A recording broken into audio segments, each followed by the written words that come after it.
Hello everyone, in front of me is EMPORIA Smart 6 and let me show you how to change system language. At first, enroll the list of all apps and go to Settings. Then select System, click on Languages and Input,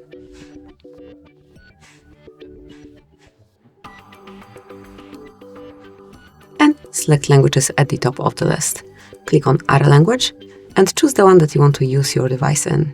So you can scroll all the way down till you find the preferred language, or just mark Search button and provide it here.